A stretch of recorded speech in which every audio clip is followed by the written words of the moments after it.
कान खोल के ओखला की आवाम से सुन लो। अगर तुम मेरे इन भाइयों को दंगाई कह रहे हैं तो जिस पार्लियामेंट के अंदर हम बैठते थे वहां पर हमने दहशत गर्दों को भी बैठे हुए देखा। कौन थी वो? मुख्यमंत्री भी है। मैं नाम क्यों नहीं ले रहा मालूम क्या? क्योंकि आधा मैं बोलता हूं, आधा तुम बोलते हैं। मीडिया वालों को क्या मिलता है तो बाबा जी का, वरना तो है पुलिस वाले हमसे मोहब्बत करने वाले। ले बोले इसको भी अंदर, इसने उसको ऐसा बोला, हम कहां बोले, आधा हम बोले आधा ये बोले। ना हमारा कुछ होता ना इनका कुछ होता। तो अमित शाह बाबू वाले से पूछ लेना था। अमित शाह ने बाबू वाले से पूछा ये कौन, तो बोले साहब असद भाई का एक और भाई आ चुका है। जंगल का हिसाब तो तुम जानते ही हो। जंगल में कभी भी गिनती गिदड़ों की, भेड़ बकरियों और कुत्तों की गिनती नहीं होती। शेर कितने हैं ये देखे जाते हैं। दिल्ली के मुगलाई जायकों के दीवाने हैं तो फिर गोश्ताना आइए। शानदार इंटीरियर, आरामदेह मजलिस और खूबसूरत समा के साथ, जहां हर डिश में बसी है दिल्ली के खास खानों की रूहानी महक, जायका जो दिल को छू जाए। Address Jamia Nagar, hotel river view, ठोकर नंबर 3, अबुल फजल इनक्लेव। दो छोटे छोटे मासूम बच्चों से जब मैं मिला,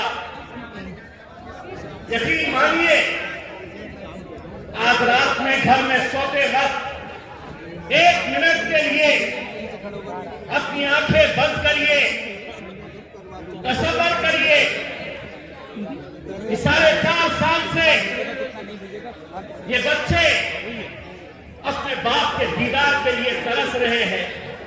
छोटे बच्चे, तसव्वुर करिए उस बाप की कैफियत जो हर रोज जी कर भी जेल में मरने जैसी जिंदगी गुजार रहा है। कैसी उसकी तरफ होगी कि मैं अपने दोनों लाडलों को कब देख पाऊंगा, कब उन्हें गले से लगाऊंगा। वो बच्चे,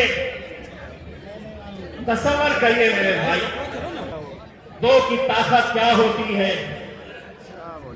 वहां पे कितने और बैठे हुए हैं, नहीं तो उनका है तो कोई मायने नहीं रखता है।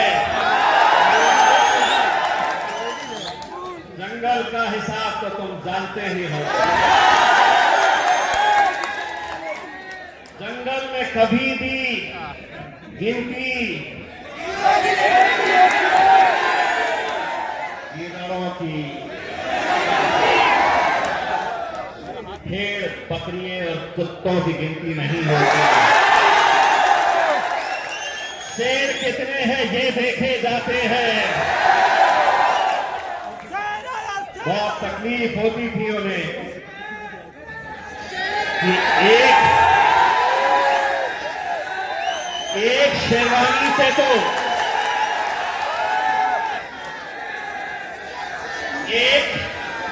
एक शेरवानी से तो पूरी हुकूमत परेशान थी। बोले ये दूसरा भी आया है तो बोलता वहां तो है। मजलिस गूंगे, मुक्के और बहरों की जमात नहीं है। हम बोलते हैं और अल्हम्दुलिल्लाह पहले ही दिन से अगर मैंने वहां पर जाकर कुछ सीखा था तो मेरे कायद ने मुझे ये सिखाया था कि पूरा सीना तान के, पूरे जिगर के साथ सच को सच बोलने की हिम्मत रखो, झूठ को झूठ बोलने की हिम्मत रखो।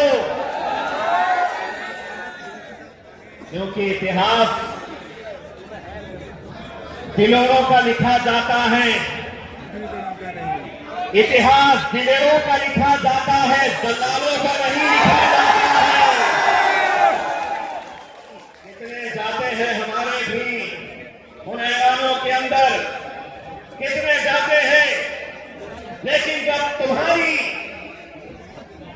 तुम्हारी आवाज बनने की बात आती है, तुम पर जुल्म होता है, तुम पर ज्यादती होती है, तो कोई बोलने के लिए तैयार नहीं होता।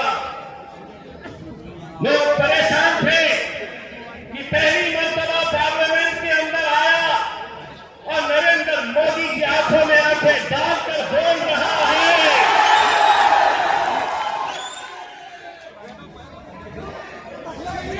जब पहली मर्तबा बोलने के लिए खड़ा हुआ था तो अमित शाह बाबू वाले से पूछ रहा था, अमित शाह ने बाबू वाले से पूछा, ये कौन? तो बोले साहब, असद भाई का एक और भाई आ चुका है, कान खोल के ओखला की आवाज से सुन लो। अगर तुम मेरे इन भाइयों को दंगाई कह रहे हैं, तो जिस पार्लियामेंट के अंदर हम बैठते थे, वहां पर हमने दहशत गर्दों को भी बैठे हुए देखा। कौन थी?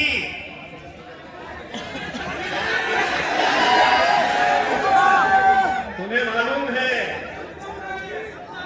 कौन थी वो? एक मुख्यमंत्री भी है। मैं नाम क्यों नहीं ले रहा मालूम क्या? क्योंकि आधा मैं बोलता हूं, आधा तुम बोलते हैं। मीडिया वालों को क्या मिलता है तो बाबा जी का, वरना तो है पुलिस वाले हमसे मोहब्बत करने वाले, जो बोले इसको भी अंदर, इसने उसको ऐसा बोला, हम कहां बोले, आधा हम बोले, आधा ये बोले, ना हमारा कुछ होता ना इनका कुछ होता। मेरे भाई, मैं सिर्फ आप लोगों से इतनी इंतजार करना चाहूंगा, ये जोश को बरकरार रखिए मेरे भाई।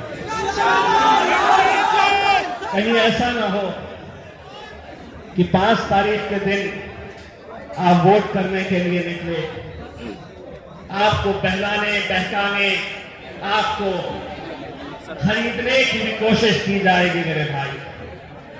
लेकिन इस बार आपका, आपके घर वालों का एक एक वोट, मैं तो ये कहूंगा कि शिफा भाई से ज्यादा उन 2 मासूम बच्चों को देखकर आपको पतंग की निशानी के ऊपर मोहर लगाना है मेरे भाई।